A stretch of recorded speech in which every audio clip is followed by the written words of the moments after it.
Welcome to Vikramarka. Friends, आज हम पढ़ने जा रहे हैं गवर्नर जनरल ऑफ इंडिया के बारे में। मतलब ये कि कौन से गवर्नर जनरल है। ये वो गवर्नर जनरल है जो कि ब्रिटिश टाइम के ऊपर हमारे ऊपर रूल करते थे, कोट और अनकोट रूल करते थे।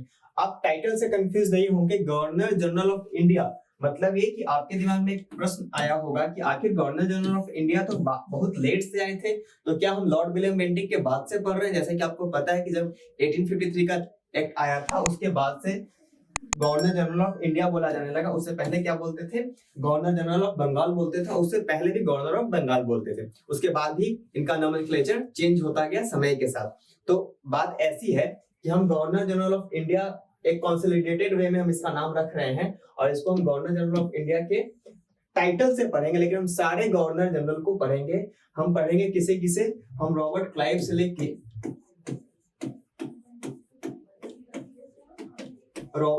लेके हम पढ़ेंगे माउंटबेटन तक। तो ऐसी कोई बात नहीं कि मैं किसी भी टॉपिक को या फिर किसी भी गवर्नर जनरल को या फिर किसी भी गवर्नर को मैं या फिर किसी वायसराय को, जो आगे चल के इस वाले पोस्ट को वायसराय के नाम से भी जाना गया, मैं किसी भी वायसराय को छोड़ने वाला हूँ। हम किसी को स्किप नहीं करेंगे, हम सभी को पढ़ेंगे और डिटेल्स में जाके पढ़ेंगे जितना कि एसएससी की रिक्वायरमेंट है। तो चलिए फ्रेंड्स, शुरू करते हैं इस चैप्टर को। इस चैप्टर को समझने से पहले हमें ये समझना होगा कि आखिर ब्रिटिशर्स जब इंडिया के अंदर आते हैं तो उन्होंने कैसे कैसे अपने आप को कंसोलिडेट करना शुरू किया। इसको समझने से पहले हमको ये समझना होगा कि आखिर ब्रिटिशर्स इंडिया आते कैसे हैं। जैसा कि आपको पता है कि ब्रिटिशर्स इंडिया आते हैं 1600 के टाइम पे, और वो किस फॉर्म में आते हैं? एक कंपनी के रूप में आते हैं। जब वो कंपनी के रूप में आते हैं तो उस कंपनी का कोई ना कुछ तो नाम ही होगा। उस कंपनी का नाम था ईस्ट इंडिया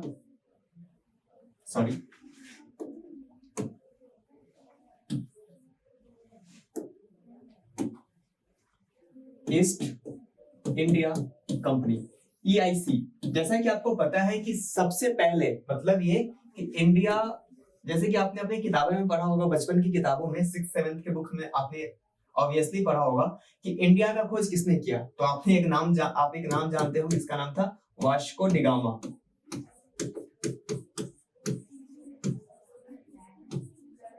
लेकिन आप बता सकते हैं क्या कि इंडिया, आखिर इसने इंडिया की खोज कब करी? According to that book, so called book, 1498 में इसने इंडिया की खोज करी। और आप एक बात बताइए मुझे कि कोई देश का खोज कोई व्यक्ति कैसे कर सकता है? ऐसा तो है नहीं कि इंडिया खोया हुआ था, इंडिया एक एक्सटिंक्ट हो चुका था। उसने बताया कि चलो देखो, एक इंडिया नाम का एक कंट्री है जिसको मैंने खोजा है। इंडिया तो काफी पुराना था। मतलब मार्क ट्वेन का कहना है कि इंडिया इतिहास से भी पुराना, मतलब जितनी पुरानी हिस्ट्री है हमारी ह्यूमन सिविलाइजेशन की, उससे पुराना इंडिया एक देश है। तो ऐसे कैसे बोला जा सकता है कि 1498 से पहले इंडिया एग्जिस्ट ही नहीं करता था? आपको अपने कॉन्सेप्ट को क्लियर करने की जरूरत है और आपको ये जानना होगा कि इंडिया की खोज उसने नहीं करी थी। उसने यूरोप को बताया था, इधर कहीं यूरोप है, उसने यूरोप को बताया था कि एक कंट्री है जो कि इंडिया है, और वहां तक पहुंचने के लिए हमको एक सी रूट, समुद्री रास्ता का मैंने पता लगाया है और कैसे हम इंडिया तक पहुंच सकते हैं। तो इंडिया कहाँ पहुंचता है? केरल के कालीकट तट पे पहुंचता है। और कैसे? वो केप ऑफ गुड होप से मिलता है और एक बिजनेसमैन से, और फिर वहां यहाँ का जो किंग होता है जमेरिक, उसका वो वेलकम करता है। खैर, वो अलग कहानी है। कमिंग टू द पॉइंट, और जैसे कि आपको पता है कि ईस्ट इंडिया कंपनी 1600 के अंदर में इंडिया में आती है और यहाँ से एक ट्रेडर से रूलर बनने की कहानी है। ये एक यात्रा है जहां से आप समझेंगे कि कैसे एक कंपनी ट्रेडर के रूप में आती है और फॉर अ टाइमिंग, समय के साथ वो रूलर बन जाती है। वो कैसे रूलर बनती है अभी हम इसको समझते हैं। जैसे कि 1600 में जब ईस्ट इंडिया कंपनी इंडिया में आती है तो वहां के जो सर्कमस्टांसेस को जब देखती है तो उसे ये बात समझ में आ जाता है कि इंडिया के अंदर में यूनिटी बिल्कुल नहीं है। और आपने पढ़ा ही होगा डिवाइड एंड रूल डॉक्ट्रिन। उसने एक डेवलप किया डॉक्ट्रिन और उसने बोला कि डिवाइड एंड रूल करो, मतलब कि इन लोगों को आपस में ही बांटो और इनको अलग कर दो। ऐसा ही उन्होंने किया और वो उनको ऐसा करने में हमारे इंडियंस जो राजे रजवाड़े थे उन्होंने उनका भरपूर साथ दिया। तो ऐसा होता है कि ये कहानी आगे चलती जाती है। जैसे कि आपको पता होगा कि उनको फरमान मिलता गया, मतलब कि एक रॉयल परमिशन इशू की गई उसको राजा के द्वारा, किंग के द्वारा। और उसको सबसे पहले जो दीवानी राइट्स मिला था वो कहाँ मिला था? बंगाल में, समवेयर हियर। बंगाल में इसे दीवानी राइट्स मिल जाता है, बिजनेस करने का राइट्स मिल जाता है। दीवानी राइट्स तो नहीं, बिजनेस करने का राइट्स मिल जाता है। और 1757 इंडियन हिस्ट्री का एक बहुत ही, क्या होता है, 1757 इंडियन हिस्ट्री का एक बहुत ही माइलस्टोन इवेंट होता है, जहां पे इसने बैटल ऑफ पलासी किया,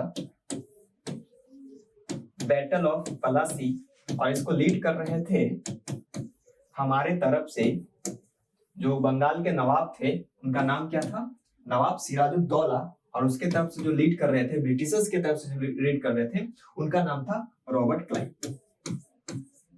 और रॉबर्ट क्लाइव ने ही सबसे पहले बंगाल के अंदर में उन्होंने एक एस्टेब्लिश किया, क्या, एक सिस्टम, एडमिनिस्ट्रेशन का सिस्टम एस्टेब्लिश किया, और रॉबर्ट क्लाइव ही बनते हैं, क्या बनते हैं रॉबर्ट क्लाइव, बंगाल के पहले गवर्नर ऑफ बंगाल।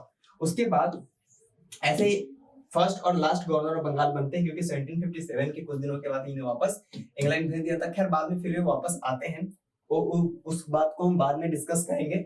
जैसे ये Robert Clive battle of Plassey करते हैं, उसी के कुछ दिनों के बाद बैटल ऑफ बक्सर होता है, और बैटल ऑफ बक्सर होने के साथ ही अंग्रेजों का रास्ता काफी क्लियर हो जाता है इंडिया के अंदर में, और इंडिया में वो एक छत्र राज करने लगते हैं। उसके फिलहाल कुछ दुश्मन थे, जैसे कि फ्रेंच और पुर्तगीज कहीं कहीं पे थे, जिनको उन्होंने अलग अलग वार, जैसे कि बैटल ऑफ मांडुआस से इनको भी एलिमिनेट कर दिया, और उन्होंने पुर्तगीज को छोड़ दिया कि तुम गोवा में रूल करो एक छोटे से जगह पे, और ये फ्रेंच कहाँ चले गए, पौंडीचेरी के अंदर। तो चलिए शुरू करते हैं गवर्नर जनरल ऑफ इंडिया के इस लेक्चर को। जी हाँ, गवर्नर जनरल ऑफ इंडिया।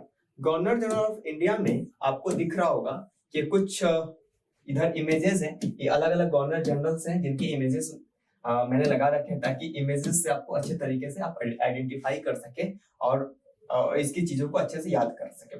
जैसे कि मैंने आपको बताया कि गवर्नर जनरल ऑफ इंडिया को अगर आप पढ़ते हैं तो इसको आपको 4 या 3 फेज में पढ़ना होगा। 3 फेज में कैसे पढ़ना होगा, जैसे कि मैंने आपको बताया कि स्टार्टिंग में गवर्नर जनरल ऑफ, क्या बोला जाता था, गवर्नर जनरल ऑफ बंगाल, मैं जियो भी लिखता हूँ फिलहाल। उसके बाद क्या बोला जाने लगा इनको, गवर्नर जनरल ऑफ इंडिया। इसको इसके बाद क्या बोला जाने लगा इनको बोला जाने लगा वायसराय ऑफ इंडिया। तो ये अलग अलग, मैंने इसे अलग अलग सेक्शन में डिवाइड किया है, ताकि आपके सामने कोई कंफ्यूजन ना हो, ताकि अगर एसएससी अगर आपसे पूछे कि ऐसे किस एक्ट के बाद से वायसराय ऑफ इंडिया जैसे पोस्ट क्रिएट हुआ है, फिर गवर्नर जनरल ऑफ इंडिया जैसा पोस्ट क्रिएट हुआ, या फिर गवर्नर जनरल ऑफ बंगाल जैसा पोस्ट क्रिएट हुआ, तो आपके सामने कोई कंफ्यूजन ना हो। आप एक टाइमलाइन के हिसाब से, हिस्ट्री एक टाइमलाइन के हिसाब से पढ़ना ही ज्यादा जरूरी होता है, तो आप एक टाइमलाइन के हिसाब से चीजों को क्रोनोलॉजी में याद रख पाए, और क्रोनोलॉजी को समझिए, और इसी के साथ साथ अपने हिस्ट्री के जो जर्नी है उसको और ज्यादा ही सुगम बनाइए। तो आज के लेक्चर में हम पढ़ेंगे गवर्नर जनरल ऑफ बंगाल के बारे में। तो चलिए स्टार्ट करते हैं। जो सबसे पहले गवर्नर जनरल बने, ये तो गवर्नर ऑफ बंगाल थे, गवर्नर जनरल नहीं थे, रॉबर्ट क्लाइव। जैसे कि मैंने बताया कि 1757 बैटल ऑफ प्लासी के बाद से ये हीरो हो जाते हैं अंग्रेजों के। हाँ, तो he was the first and the last governor of Bengal. मतलब ये कि अगर क्वेश्चन ये आ जाए कि फर्स्ट और लास्ट गवर्नर ऑफ बंगाल कौन थे, तो आपको बताना होगा रॉबर्ट क्लाइव। इन्होंने ड्यूअल सिस्टम शुरू की, डायरकी इसको बोलते हैं। मतलब ये कि इन्होंने बोला, जैसे कि आपको पता होगा कि जैसे ही ये 1757 बैटल ऑफ प्लासी होता है, उसके बाद क्या करती है कि अलग अलग पपेट रूलर एस्टेब्लिश कर लेते हैं, जैसे कि मीर कासिम, मीर जाफर। उसी के साथ साथ ये बोलते हैं कि जो रेवेन्यू कलेक्शन होगा वो हम करेंगे, और एडमिनिस्ट्रेशन का काम तुम्हारा होगा। मतलब कि रिस्पॉन्सिबिलिटी सारी किस पे हो जाएगी, नवाब पे हो जाएगी, और जो पैसे कमाने के जितने भी सोर्सेज है उस पे हम एकाधिकार रखेंगे। ये ऐसे क्लाइव 1725 के 1724 तक रहते हैं ब्रिटिश मिलिट्री में, ऑफिसर में, फिर एडमिनिस्ट्रेटर हु प्लेड बहुत ही सिग्निफिकेंट रोल होता है इनका, किसमें, ब्रिटिश रूल को इंडिया में एस्टेब्लिश करने के लिए। लेकिन हाँ, इनका एक डार्क एस्पेक्ट भी है इनके लाइफ का, इनको सुसाइड कमिट करना पड़ता है। ये सुसाइड क्यों करते हैं, सुसाइड करने के पीछे का एक रीजन होता है। आप समझिए कि एक पर्सन जिसने ब्रिटिशर्स को एक ऐसा देश, एक ऐसा साम्राज्य जिसके साम्राज्य में सूरज अंत नहीं होता था, उसको जिसने सबसे एक्सपेंसिव कॉलोनी जीत कर दिया, वो इंसान सुसाइड करता है। आखिर क्यों करता है, इसके पीछे की एक कहानी है जो मैं आपको एक्सप्लेन करता हूं। होता यह है कि जब बैटल ऑफ प्लासी होता है तो इनके पास क्या मिल जाता है, दस्तक मिल जाता है। दस्तक मिलने के साथ साथ ये क्या हो जाते हैं कि ब्रिटिश ऑफिशियल्स भी अपना पर्सनल ट्रेड करने लगते हैं। और जब वो पर्सनल ट्रेड करते हैं तो क्या होता है, कंपनी में बहुत ज्यादा करप्शन हो जाता है। इस सारे करप्शन को लीड कौन कर रहा था? Robert Clive. आप इसको रॉबर्ट के नाम से याद रख सकते हैं, रोबोट के नाम से, रॉबर्ट क्लाइव। रॉबर्ट क्लाइव इन सारे करप्शन को लीड कर रहा था क्योंकि करप्शन और मिसमैनेजमेंट कंपनी में बहुत ज्यादा हो चुका था उस टाइम पे। जब इस सारे करप्शन को दस्तक के थ्रू, होता क्या था कि दस्तक के थ्रू सिर्फ और सिर्फ British east India company business कर सकती थी, लेकिन इन लोगों ने क्या किया, वहां के ऑफिसर्स ने क्या किया, अपना पर्सनल बिजनेस करना शुरू कर दिया। और ब्रिटिश ईस्ट इंडिया कंपनी के जो प्रोडक्ट होते थे, उसी प्रोडक्ट को, मान लो प्रोडक्ट 300 का है, उसी प्रोडक्ट को 320 में सेल करना शुरू कर दिए। और जब इन्होंने ऐसा काम करना शुरू किया तो 20 रुपीज सीधे कंपनी के ऑफिसर्स के हाथ में चला जाता था, और इस 20 रुपीज में से 10 रुपीज रॉबर्ट क्लाइव के पास जाता था। ऐसे कर करके रॉबर्ट क्लाइव के बारे में आपको एक और बात बता दूं कि इस पर्सन ने, इस इंडिविजुअल ने शुरू किया था अपना कैरियर एज ए क्लर्क। एक क्लर्क लेवल का आदमी मेहनत करके संघर्ष के साथ आगे बढ़ता है और कमांडर इन चीफ बन जाता है ब्रिटिश ईस्ट इंडिया कंपनी का, ब्रिटिश आर्मी का कमांडर इन चीफ बन जाता है। जब कमांडर इन चीफ बनता है तो ये क्या करता है कि रॉबर्ट क्लाइव ने बैटल ऑफ प्लासी करके अंग्रेजों को जीत दिला दी, और ये बहुत वेल्दी पर्सन बन जाता है इस करप्शन के जरिए से। अभी वेल्दी पर्सन बन जाता है, फिर इंग्लैंड चला जाता है। इंग्लैंड जाता है, इसको वहां के लोगों ने एक्सेप्ट नहीं किया। इसको लगता है कि हम बहुत अमीर बन गए हैं और हम एलिट लोगों के बीच उठेंगे और बैठेंगे। जब वो एलिट लोगों के बीच उठता बैठता है तो उसको वहां के एलिट लोगों ने क्या किया, एक्सेप्ट करने से मना कर दिया। और उन्होंने बोला कि नहीं भाई, ऐसी कोई बात नहीं है, एक्सेप्ट कैसे गलत है, ये वाला एक्सेप्ट नहीं होगा, एक्सेप्ट होगा। हाँ, तो तुम हमारे बीच के नहीं हो, हम तुम्हें अपने साथ नहीं उठने बैठने देंगे। तो ऐसे सिचुएशन में क्या होता है, इसको बहुत ह्यूमिलिएशन फील होता है और फाइनली ये सुसाइड कर लेता है। और आप एक बात याद रखिए कि इसने बैटल ऑफ प्लासी में इतने सारे षड्यंत्र किए, इतने सारे कंस्पिरेसी किए, कर्मा इज बैक, और इसने जो कुकर्म किए थे उसकी सजा इसे मिल गई। वेरेन हेस्टिंग्स की बात करते हैं। इसने क्या किया, सबसे पहले तो ड्यूअल गवर्नमेंट जो थी उसको एबॉलिश किया, और वेरेन हेस्टिंग्स के समय में ही रेगुलेटिंग एक्ट आता है। रेगुलेटिंग एक्ट आता क्यों आता है, जैसे मैंने आपको पिछले स्लाइड में बताया कि जो ईस्ट इंडिया कंपनी में मिसमैनेजमेंट हो रहा था, उसी मिसमैनेजमेंट और करप्शन को रोकने के लिए रेगुलेटिंग एक्ट आता है। खैर, उससे भी कुछ चीजें नहीं सुधरती, क्योंकि उन्होंने इंडियन से एक चीज सीख ली थी, जुगाड़। कैसे जुगाड़ लगा के, कैसे लूपहोल्स खोज के हम करप्शन को कंटिन्यू रख सकते हैं, करप्शन को सस्टेन कर सकते हैं। उसी सिचुएशन के साथ साथ होता क्या है कि जब रेगुलेटिंग एक्ट अपने ऑब्जेक्टिव्स में सफल नहीं हो पाता है तो बाद में पिट्स इंडिया एक्ट आता है 1784 का। खैर, उसे हम बाद में पढ़ेंगे, पहले हम वेरेन हेस्टिंग्स के बारे में पढ़ लें। तो ये क्या होता है, governor general of Bengal, first governor general of Bengal बोलते हैं किसको, वेरेन हेस्टिंग्स को। 1750 में इसने ज्वाइन किया था ब्रिटिश ईस्ट इंडिया कंपनी को, और इसने भी एज ए क्लर्क ही स्टार्ट किया था। फिर धीरे धीरे करके ये 1750 तक काफी टॉप पे पहुंच जाता है। Warren Hastings played a crucial in expanding British control over the India. अपने टेन्योर के दौरान उसने क्या किया, बहुत से ऐसे रिफॉर्म्स लिए जो कि आज भी हमारे एडमिनिस्ट्रेशन में, जुडिशियल सिस्टम में और रेवेन्यू सिस्टम में रिफ्लेक्ट करता है। 1781 में इसने क्या किया, कलकत्ता मद्रास को इस्लामिक स्टडीज के लिए प्रमोशन करना शुरू किया, और इसकी जैसे कि कलकत्ता मदरसा इसने ही एस्टेब्लिश किया था। उसके साथ ही साथ एशियाटिक सोसाइटी में का स्थापना करता है विलियम जोन्स के साथ 1784 में। जमींदारों को उसने क्या किया, जुडिशियल पावर दे दिया। मतलब है कि उनके पास रेवेन्यू पावर तो थे ही, उसी के साथ साथ उसने जुडिशियल पावर भी उसे दे दिया, और क्रिमिनल कोर्ट्स की भी एस्टेब्लिश करी डिस्ट्रिक्ट के अंदर में। अभी आप डिस्ट्रिक्ट कोर्ट्स जो देख रहे हैं वो वेरेन हेस्टिंग्स की ही देन है। इसने कॉन्सेप्ट ऑफ डुअल गवर्नमेंट और डायरकी को क्या किया, एंडेड कर दिया, खत्म कर दिया बंगाल के अंदर में। सुप्रीम कोर्ट सेटअप किया गया बंगाल के अंदर में, कलकत्ता में। और आज जो सुप्रीम कोर्ट हम देख रहे हैं उसी इस सुप्रीम कोर्ट का एक्सटेंशन है वो दिल्ली के अंदर में।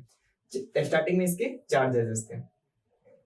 अपने पीरियड के समय में जब ये था, वेरेन हेस्टिंग जब ये गवर्नर जनरल था, इसने क्या किया, गीता को ट्रांसलेट किया था इंग्लिश के अंदर में। चार्ल्स डिकेंस ने ही इसे किया था, जिसको इसने पेट्रोनाइज किया था। फर्स्ट जो न्यूज़पेपर है इंडिया का, वो भी इसी के टेन्योर में आया था, जिसको बोलते हैं द बंगाल गजट। और इसको स्टार्ट किसने किया था, जेम्स हिकी ने किया था।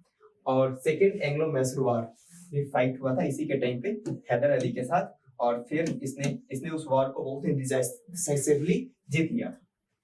जैसे कि आपको पता है कि फर्स्ट एंग्लो वार में ब्रिटिशर्स की हार हुई थी, लेकिन इसके टाइम पे जब सेकेंड एंग्लो वॉर हुआ था, इसी समय पे हैदर अली की डेथ भी हो जाती है। और अब ये मत समझना कि डेथ वॉर में होता है, उसकी डेथ कैंसर की वजह से होती है।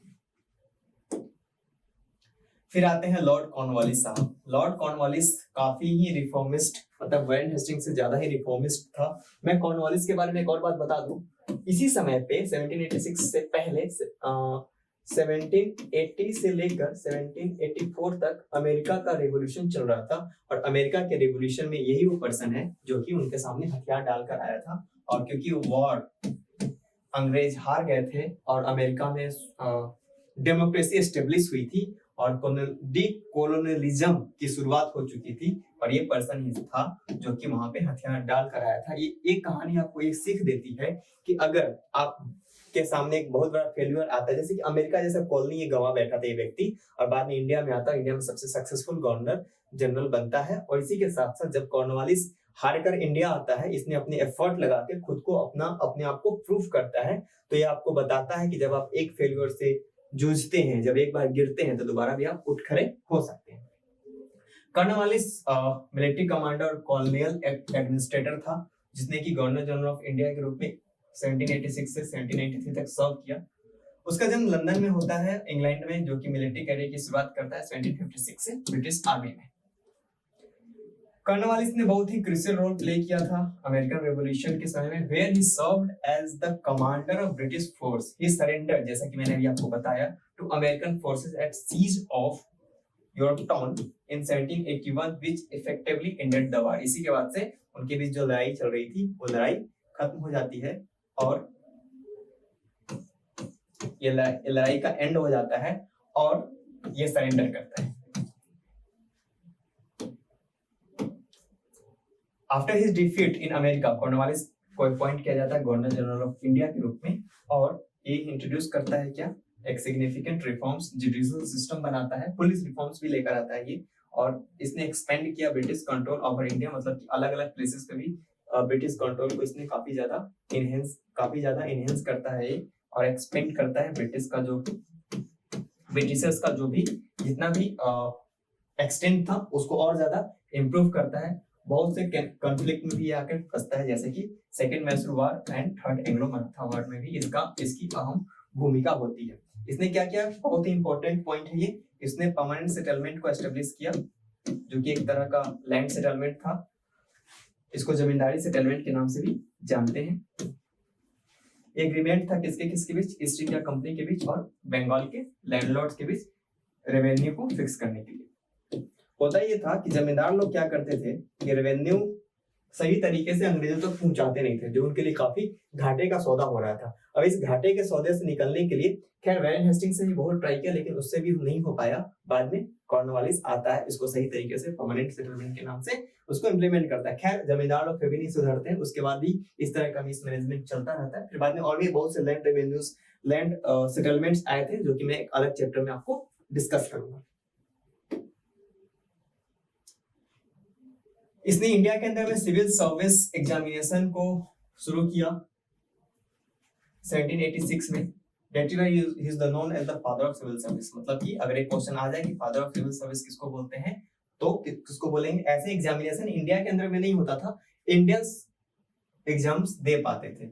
मिस्टर सत्येंद्र नारायण टैगोर जो थे, सत्येंद्र नाथ टैगोर, ये पहले पर्सन बनते थे जिसने आईसीएस सिविल सर्विस एग्जामिनेशन को क्वालिफाई किया। खैर बाद में इनको डेजिग्नेशन देना पड़ जाता है just because of some document issue, और इन्होंने कुछ ऐसे आर्टिकल्स में लिख दिए थे न्यूज़पेपर्स में। इसने पुलिस रिफॉर्म्स लेकर आया था, जैसे कि मैंने आपको पहले ही बताया। इसने डिस्ट्रिक्ट को डिवाइड किया और 400 square miles and place under a police superintendent. हर 400 स्क्वायर मीटर्स के अंदर में एक पुलिस सुपरिटेंडेंट, जिसको कि आज के टाइम पे आप क्या बोलते हैं, आज के टाइम पे आप बोलते हैं एसपी, सुपरिटेंडेंट ऑफ पुलिस, इसी की देन है। फिर इसी के टाइम पे क्या हुआ था, थर्ड एंग्लो मैसूर वॉर हुआ था, स्टार्ट हुआ था। वेलीजली, लॉर्ड वेलीजली, इसका सबसे मतलब कि इंपॉर्टेंट कंट्रीब्यूशन ये है कि इसने दो बहुत अहम चीजें करी अंग्रेजों के लिए। पहला ये क्या लेकर आया, सब्सिडरी अलायंस। सब्सिडरी अलायंस लेकर आता है ये। और दूसरा क्या, इसने फोर्थ एंग्लो मैसूर वॉर को कंक्लूड किया और टीपू सुल्तान को किल, मतलब टीपू सुल्तान की एसेसिनेशन जो बोल रहे, हत्या बोल रहे थे, टीपू सुल्तान मृत्यु को प्राप्त हो जाते हैं इसी के समय में और इसी के लीडरशिप में, जब अंग्रेजों के साथ ही अपने लीडरशिप में अंग्रेज इस इंग्लिश फोर्स इसके लीडरशिप में चल रही थी।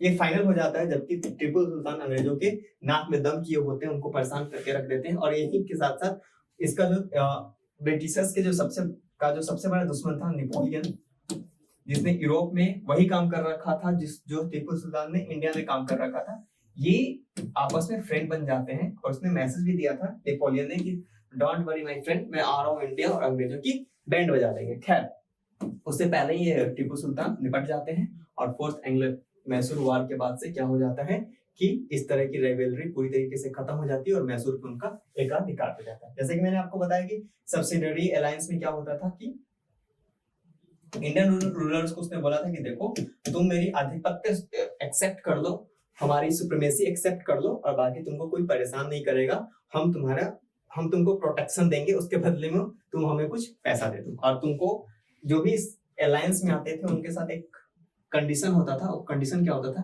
कि आपको किसी भी तरह का आर्मी नहीं रखना, आपको आर्मी को डिसमिस करना पड़ेगा।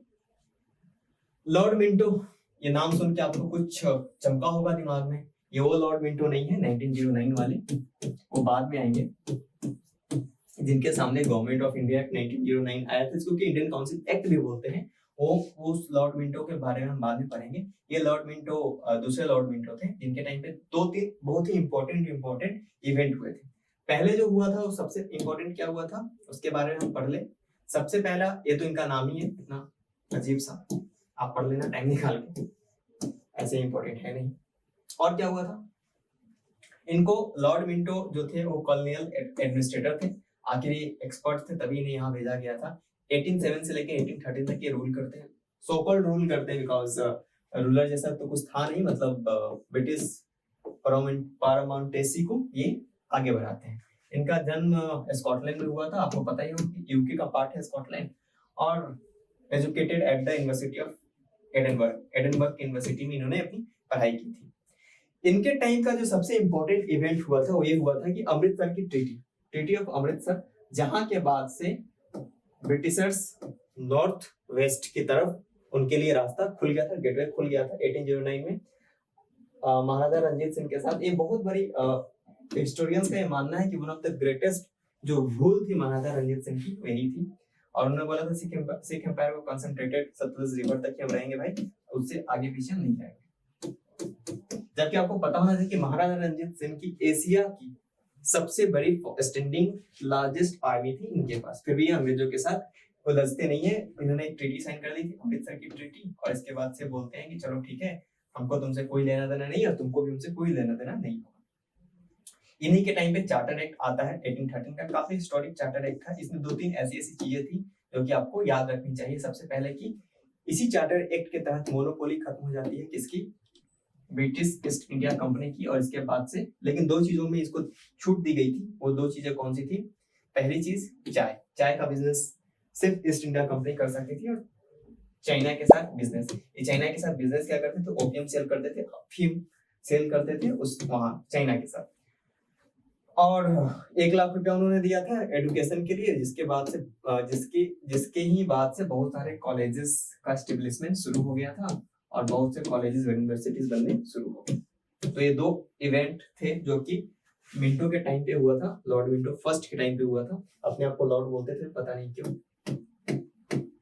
फर्स्ट के टाइम पे ये हुआ था। 2-3 इवेंट आपको याद रखना है। चार्टर एक्ट आया था 1813 का, अमृतसर की ट्रीटी हुई थी, और अंग्रेजों की मोनोपोली एकाधिकार जो बिजनेस पे था वो एंड हो गया था।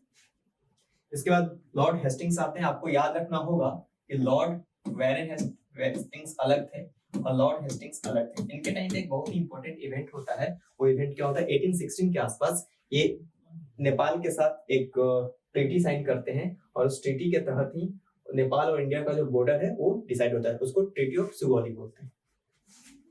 तो लॉर्ड हेस्टिंग इनका भी वही है कि बहुत बड़े कमांडर हुआ करते थे, एडमिनिस्ट्रेटर थे। ये तो कॉमन होगा सारे वैसे सारे वैसराय और गवर्नर जनरल ने, और इन्होंने 1813 से लेके 1823 तक इनका 10 साल तक का टेन्योर रहा था, कार्यकाल रहा था। इन्होंने एक नॉन इंटरवेंशन की पॉलिसी अपनाई और बोला, जो कि सर जॉन सोर के द्वारा भी फॉलो किया गया। और इन्होंने क्या किया, सेंसरशिप को हटा दिया। प्रेस के ऊपर जो सेंसरशिप लगाया गया था उसको इन्होंने खत्म कर दिया और रैयतवाड़ी और महलवाड़ी सिस्टम को इन्होंने एस्टेब्लिश किया बॉम्बे के अंदर। हाँ, नॉन इंटरवेंशन का मतलब कि हम किसी को अननेसेसरी परेशान नहीं करेंगे, क्योंकि इनकी स्थिति उस वक्त तक थोड़ी बहुत डामाडोल हो चुकी थी। तो फ्रेंड्स, ये था आज का हमारा लेक्चर जो कि हमने पढ़ा। जैसे कि मैंने आपको बताया कि हम कहाँ तक पढ़ेंगे और कैसे पढ़ेंगे। सबसे पहले हम पढ़ेंगे फर्स्ट फेज में गवर्नर जनरल को, फिर सेकेंड फेज में गवर्नर जनरल को, थर्ड फेज में गवर्नर जनरल को।